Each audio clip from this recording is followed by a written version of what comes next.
It could be that maybe Skee is coughing, still not feeling as well as he wants to be feeling, but we'll kind of delay till he can get in and open up the show here. Wow, that was weird. My bad, you guys. I went live and my whole thing just crashed. But yeah, I guess I got you now. Welcome in everybody to Profit Picks. We always start this show by being transparent. Yesterday, in the association, I ended up going 2-2. The Cavs ended up being a loser, and I took the Bucks minus 2.5. It was so annoying how I lost that bet.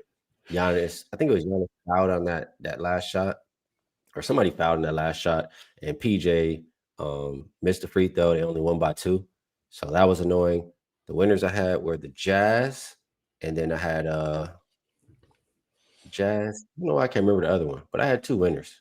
So 2-2 in the NBA. I did end up getting there with the Packers, which was a loser. That offense was absolutely terrible. So 2-3 yesterday overall, and we'll see if I can do better today. Vino, how's everything for you yesterday?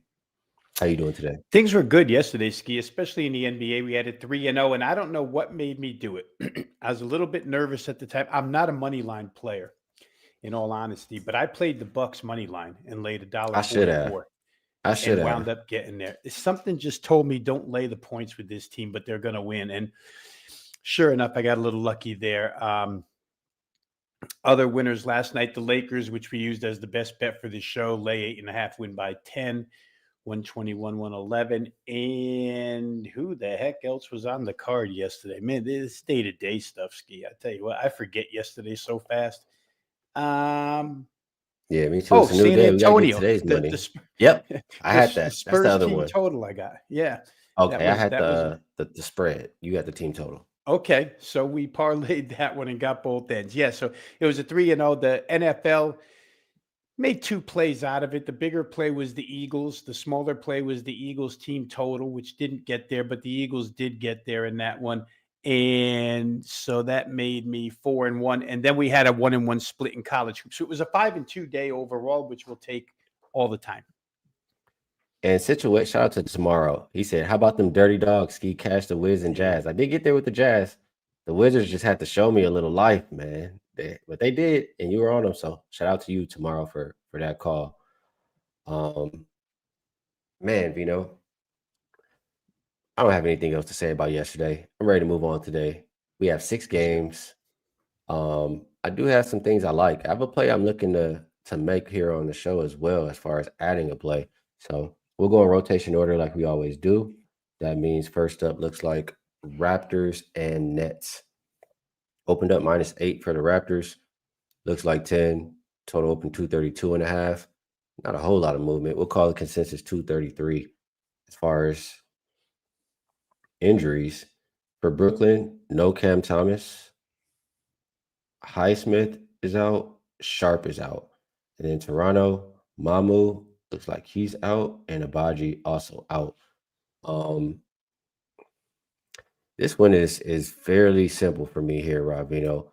When I think about this Nets team, I want absolutely nothing to do with them when they don't have Cam Thomas out there on the court. At the same time, when I think about the Raptors, I mean, we've said time and time, or I've said at least, I view them as a team where, I love them catching points. I don't want too much laying the points. But I'm pretty sure I'm pretty sure the Nets have lost by this margin like every single game except for maybe one in the games that they've lost. So I would think the Raptors here coming in with 2 days rest um, can win this game by margin. It's the only way that I would look to play it. And as far as the total, I mean, lately Raptors have been playing some defense, and Nets offense has been struggling without Cam. So Raptors and under are what I'm looking at here. How do you feel about it, Vino? Yeah, I don't think you can look any way but the Raptors. To your point, Skee, the Nets are losing by, or their point differential this season is -15.5. So 15.5 points per game on the wrong end of that is not good. Only getting 10 here, like you say, without Cam Thomas. And the Raptors, just to put a couple of numbers to it, I mean, prior to that game against Philly, which was a back-to-back, if we want to try and make reason of it, they allowed 130. But before that, how about this group of teams? 4 games prior: Cleveland, Memphis, Milwaukee, Atlanta, all 4 good offenses, held them all to 104 or less. That's really good defense right there. So the Nets have a hard time scoring as it is. Without Cam Thomas, it becomes even harder. The Raptors have been playing good defense. They now have a couple of days of rest to come at this again. It's the third of a 5-game road trip. The Raptors are 1-1 on the trip right now. They have Cleveland and Indiana on deck. So a win here puts them at 2-1. I know these teams, you go on these extended road trips, you want to come home a winner afterwards. And this is a very winnable game for them. I would like, I would say sidewise, you got to play Toronto. And total wise, I know you said full game under. I would almost look team total Toronto over. I think it's 121.5. The Nets have allowed 125 or better in 7 of their 10 games. 70% of the time they give up 125 or more. Just don't play any defense. I think we talked about that to start the year. A lot of rookies, a lot of people trying to gel on defense. Just isn't working there for Brooklyn. Yeah. So I think we're seeing this one pretty much the same. We have Mark in the chat liking the Raptors early in the first half. Daniel says it looks appealing. And Coach maybe putting together both of them and saying Nets team total under, which I do like here. All right, let's keep going down the list. That looks like Grizzlies and Knicks. Opened up -9 for the Knicks, 9.5 or 10, depending where you shop. Total has come down, though, from 235 as low as 230.5. Injuries for the Grizzlies: Small, Pippen, Jerome, Edie, Clark continue to be out. For the Knicks, Mitchell Robinson is questionable. Looks like everybody else available there. For the Grizzlies have been tough. I mean, this is the first game of a back-to-back for both of these teams. The Grizzlies have been, I feel like they're trying, Rob Veno. They just haven't necessarily figured it out yet. Like maybe a week ago or a week and a half ago, you would say, they're not really trying. But I feel like we're getting a little bit more effort. It's just the results are not translating. It could be this team just actually really needs the guys they're missing: Clark, Edie, Scottie Pippen Jr., Jerome. Those are all guys that they definitely miss. If this team was healthy, would look like a much different Grizzlies team. Now, with that said, I saw this Grizzlies team versus the Thunder, who we know are a really good defense, a team with some bigs who can protect the paint. And Grizzlies look good for a little bit, but Thunder were able to pull away and cover the game. I view the Knicks, if Mitchell Robinson plays, I mean, they have 2 bigs down there. Not going to be so easy for Ja to just go in the paint, for Jaren Jackson just go in the paint. So this one is tough. Maybe, the market is, if we look at the market, going towards the Knicks, coming towards the under, saying what I'm saying here, the Grizzlies could struggle to score in this game. So I'll ask you, Vino, is that how you seeing it? Or what do you think about Grizzlies and Knicks? Yeah, I agree that Memphis looks like the last couple of games they started to, at least, and when we say Memphis, it kind of means Ja Morant. He played pretty well. I mean, they beat Dallas. They did play the last game against OKC tough for a while. Here's what they are, though, in a recent stretch. Their team total is 7-0 to the under last 7 games. So the offense is struggling.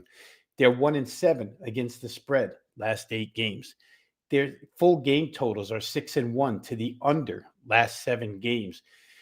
Offense has been tough to come by for Memphis at this point in time. The Knicks are kind of on the other end of that. The Knicks have been playing really good offense and really good from 3-point range as well.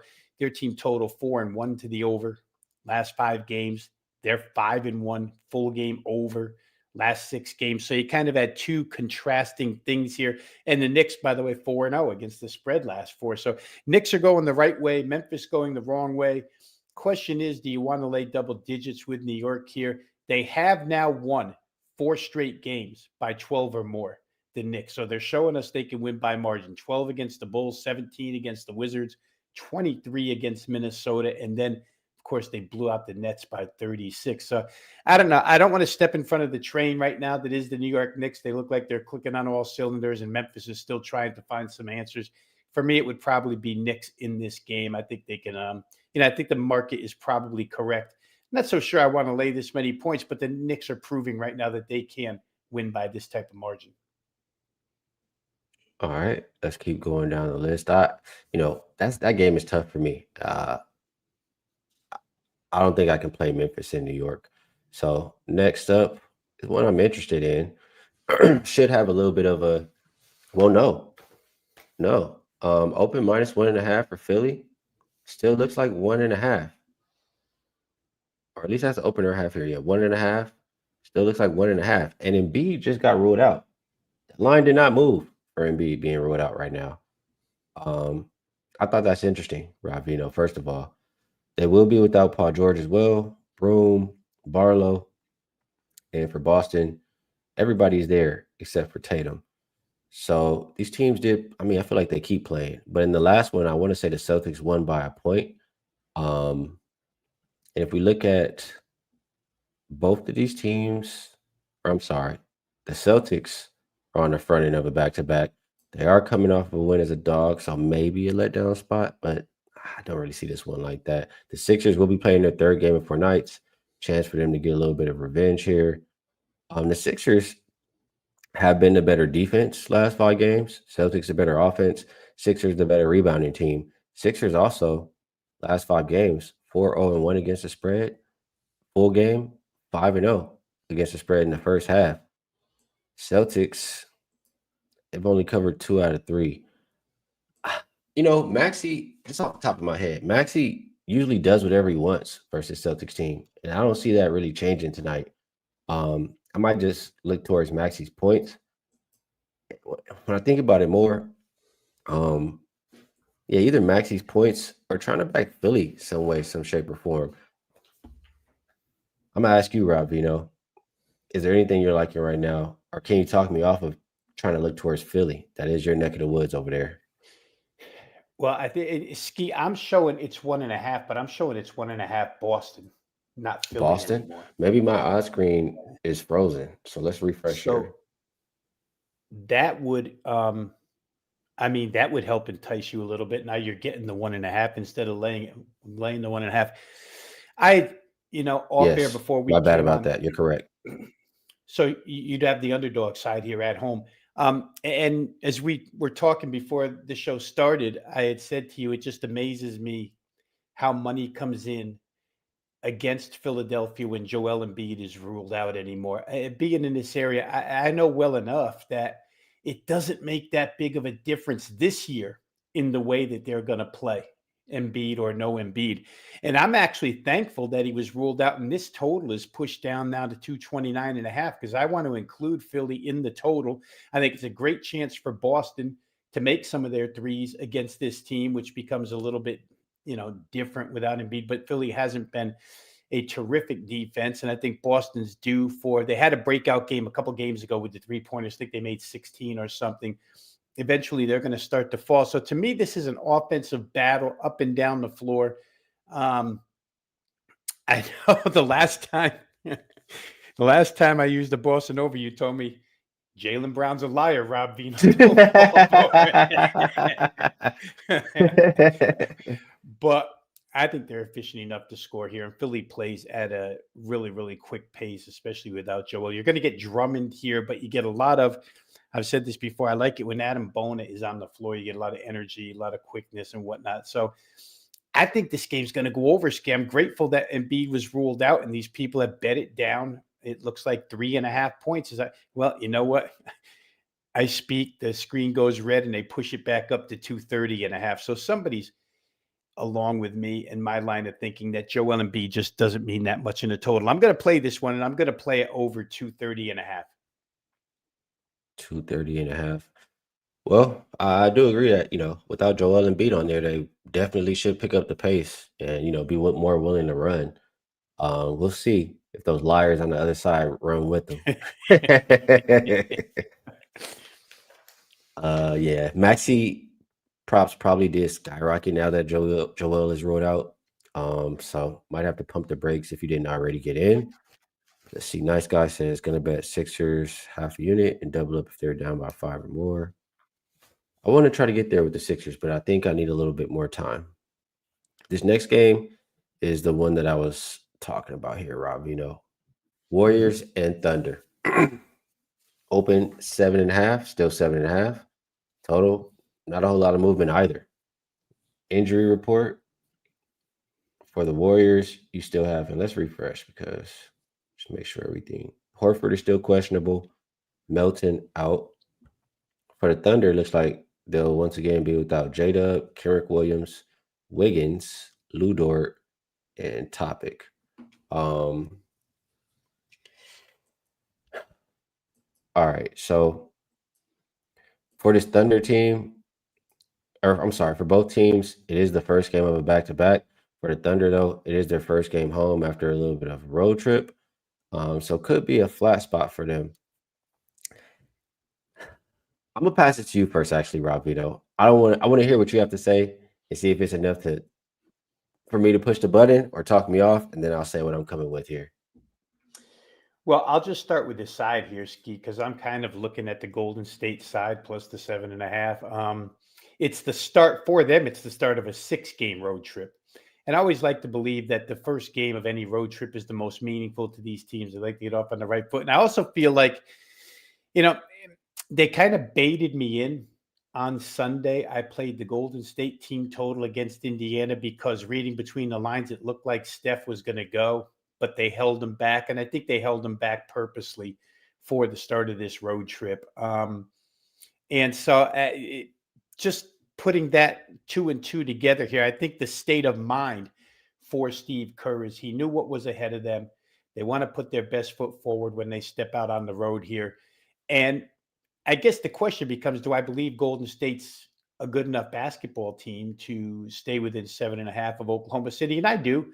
And especially with some of the things you pointed out, first game back home after a road trip, Oklahoma City still has a list of injuries for that team as deep as they are, and they do overcome those injuries. But still, if you're going to play a motivated Golden State team, I'm not so sure I'd want to lay 7.5 here. I'd much prefer to take it. So for me, I think it's a situational play for one.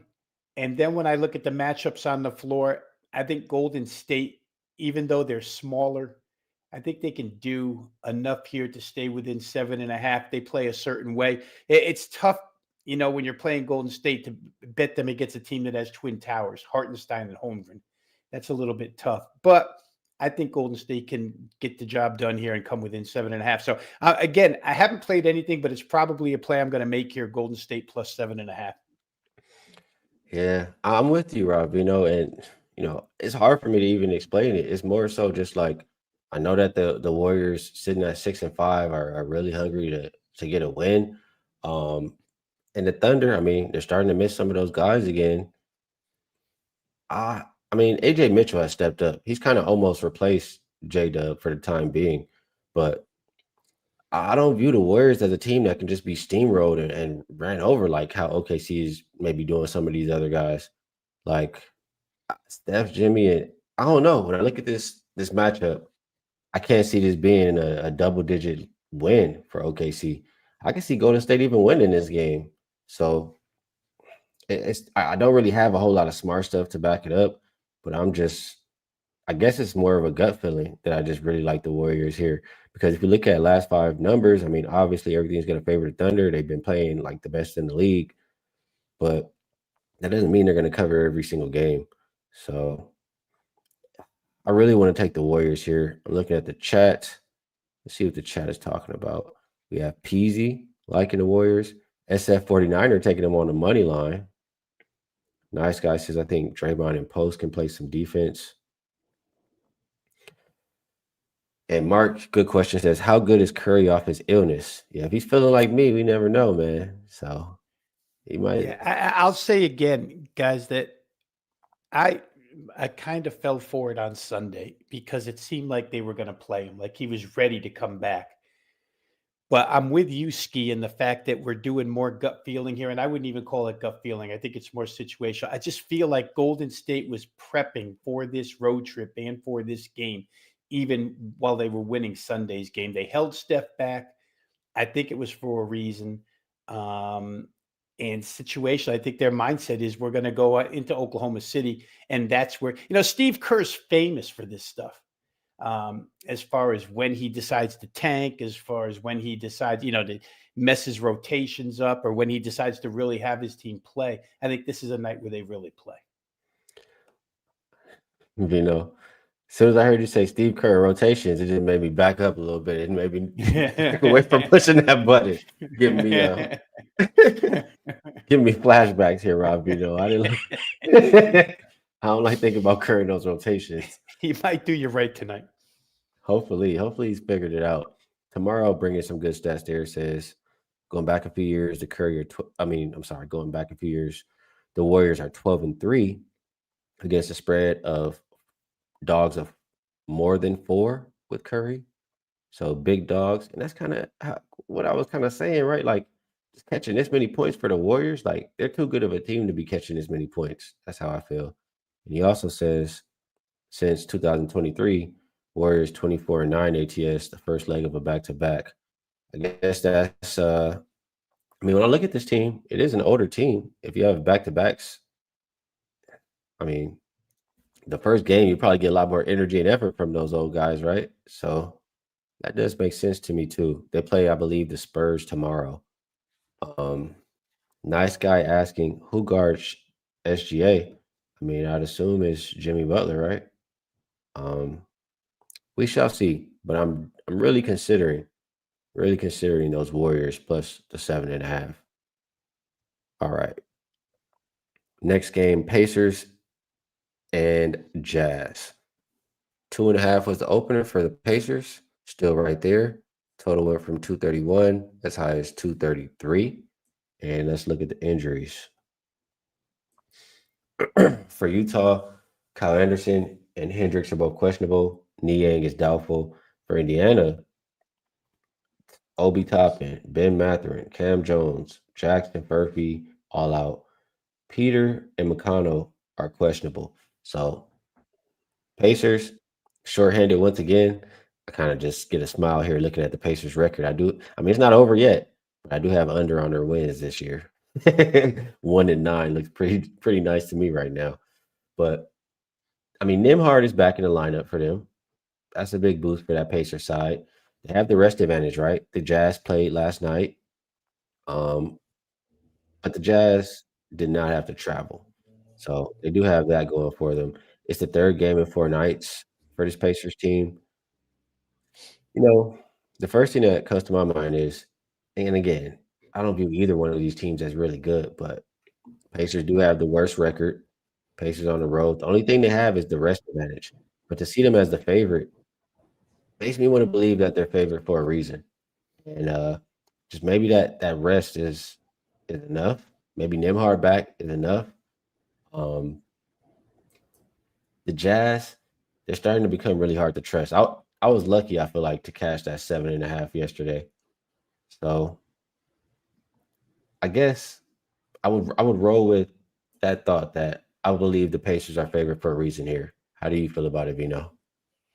Yeah, I couldn't disagree. For Utah, it's 2 consecutive games against the Timberwolves, home and away. I think, asking the Jazz to do something on back-to-back nights is an awful lot, even if it is only lose by 3. And you're right, that last night, the Jazz were getting beat up a little bit in that game. I feel like it was the second half, a little bit of a rally that got them in and under the number.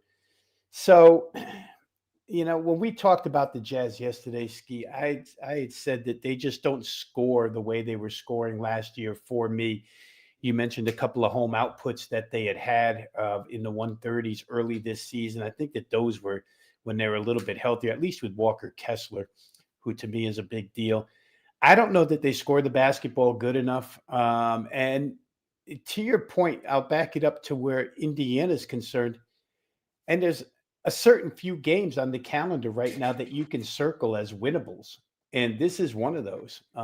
So you Right. probably get a really good effort out of them. Nembhard back is meaningful for sure. So I would probably look Indiana's way here. I don't know that Utah's good enough on back-to-back nights to ask them after playing really hard last night to come back and repeat that performance.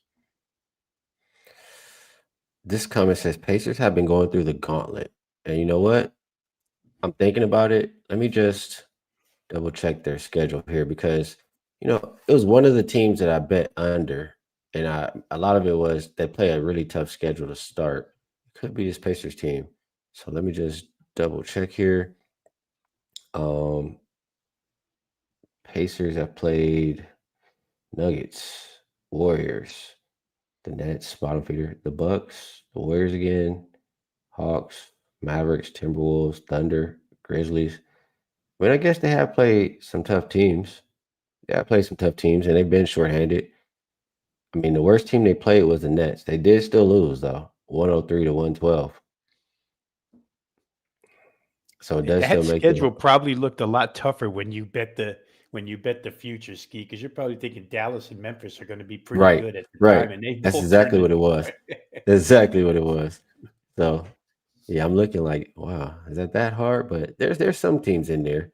Tomorrow's bringing, or I'm sorry, Brian says Pacers. They need to win the games they're supposed to win during this I injury agree. stretch.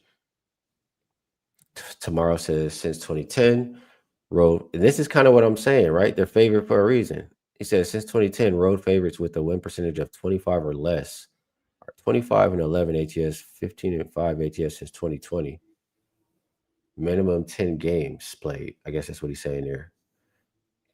I mean, that's what the line is telling me right here. So I like that from tomorrow. Um, I guess on that note, we can keep it going in this one. Last game on the slate looks like Nuggets and Kings. Open 8.5. Still looks like that. Total, not a whole lot of movement either. Let's take a look at who is available. For the Nuggets, Murray and Gordon are probable. For the Kings, Keegan Murray out. Sabonis questionable. Uh, I'm gonna be really, really brief and simple with this one, Rob Veno. I knew the Kings were ass before the season just from the collective of players that they got. And it seems now that they realize that they're ass too. Because now they're talking about trading everybody and blowing it up. So I mean, I could have told you that when you collected all these guys together. Um, when I think about that, a team that's already given up versus Nuggets team who they've been beating some people by margin this season. It's Nuggets or nothing for me in this game. How do you feel about it? Well, we know they're going to score. Sacramento just allows you to score whatever you want. And Denver, at this point in time, they're so efficient. They score whatever they want. I was reading first thing is it can't be good to come to the realization that you're ass. I mean, because damn, I'm ass. And if that's what Sacramento's thinking, they're not that good. You know, Interesting. This is a little bit off topic just because you haven't been feeling good. Domantas Sabonis told reporters he came back last game. His breathing had been compromised. He felt a sharp stab sensation in his ribs, but he was able to go 30 minutes laboring through the contest. Sabonis having a tough time breathing. I don't know. That doesn't sound really good to me, even if he can He get did through just have 30 a rib minutes. injury, right? Yeah, he does. Yep. Yep. And they Yeah, brought him back. Maybe a little too soon by the way this was worded. right. Um, Trying to get themselves a win, but this isn't the type of team you want to do that against. I don't know. Jokic is very physical down there. Um, I just, again, with Sacramento, it's kind of been a one-way street for me right now. Either I take the opposing team total over or maybe the full game total over because I know they want to score, but I know they give up points like crazy. So here we're looking at a number sitting in the 242 range. It's been bet up from 240 and a half. It hasn't been a big number for Denver to overcome necessarily. And the same goes for the Kings because they're just a perfect match for over the total. The fact that they play O and don't play any D. So if I do play it, that's the way I'll look. I'll look over 242. Okay. There was somebody in the chat that just said the Nuggets don't play any defense. Nuggets are the number 4 defensive rated team last 5 games, so they're playing some kind of defense. Can't really say that. That was ZB Miami right there. You know, the Nuggets have covered 5 straight first halves. The Kings have been slow starters, 1 and 4 their last 5 first halves. Maybe chop this big number in half, get in and get out. Um, I mean, Kings are at home. Maybe they can try to fight back in the second half. Yeah, if I'm playing this one, it's Nuggets first half, I think, for me here. Nuggets are just, like I said, Kings are ready to blow it up. I can see Nuggets already, being up by 10, 15 points at halftime in this game, and then not even caring anymore, honestly, just getting away with a win. So I could see it going like that. B-Man likes the team total. I can understand that too. Um, I did want to mention this because I forgot to mention it, but you said something. It's from the last game. You said something about remember you mentioned the Jazz scoring last game, and you just said something about it this time, right? So both teams are 5-0 to the under in this game. I just wanted to throw that out there. Maybe you just go back to the well and expect them to struggle to score again. And I can't be mad at that play. So anything else you want to say on that before we move it on to best bets? No, we can move it on, Ski. I think we covered it pretty well. All right, cool. 30 minutes, 6 games. Definitely did a solid job. And before we do best bets, it is $5 Tuesday. So pretty sure, I have a play. Vino has a play up and available on his page. You can check us out. See if you like the write-up, see if what we're talking about, and maybe you want to get involved for a longer time there. We also have this going. Gotta mention this here, Rob Vino. Full court all access pass. It includes 5%, only $49. It gets you, it's a 3-day pass, right? And it gets you NBA and college, everything. So, um, yeah, I think that's a really good deal as well. So maybe you check this $5 Tuesday out. And if you like it, you come back and rock with us on this bet or however you guys would like to do it. So with that said, Ravino, I'm going to move it over to best bets. I asked you if there's anything else you would like to promote. And if you have a best bet for the show, we'd love to hear it. If you don't, it's all good. Yeah, $5 Tuesday is definitely, and I'm glad they put that 3-day basketball pass up for us, Ski. That's really nice, too, for packs. Like I say, 3-0 last night in the NBA, so hopefully on the right track there in college basketball, off to an 8-4 start. I mentioned during the show here that I had not bet anything yet, but that I had planned to. And I just, as we were talking here, pushed the button for the Boston Philadelphia game over 230.5. So that's what I'm going to leave you guys with as a best bet. First play I've made all day. Just feel, I described it before. I'm watching this Philadelphia team enough so far this year. They got a motor that's not going to stop. And I think Boston will hit their share of threes against this team tonight. So for me, it's going to be Boston, Philly up and over 230.5. All right, good stuff. Yeah, for me, I've only made one play so far today, and it is my $5 play. It's a 4%. So it's not right for me to give it out here on the show. But I'm looking at a lot of different things. I'll just reiterate that first game. I said Raptors and under. I'm looking at maybe the Sixers first half. I'm looking at the Warriors. I'm looking at, I'm looking at a lot of different stuff. All of these things could be on my card by the end of the day. Indiana makes a lot of sense. The only game I'm not looking at is that Memphis New York game. So this could be a good day to get involved with that pass because it's a day where I'm looking like maybe 5 plays. So I can't give the one out right now for the reason I told you. But if you want to get involved, it's only $5 today. And I do love that play quite a bit. So Vino, appreciate you taking the time to break down the card with us. Definitely helps out everybody's process. We appreciate you guys in the chat as well. All of us just trying to help each other win. And then we'll do it again tomorrow. So best of luck on all your action, and we'll see you then.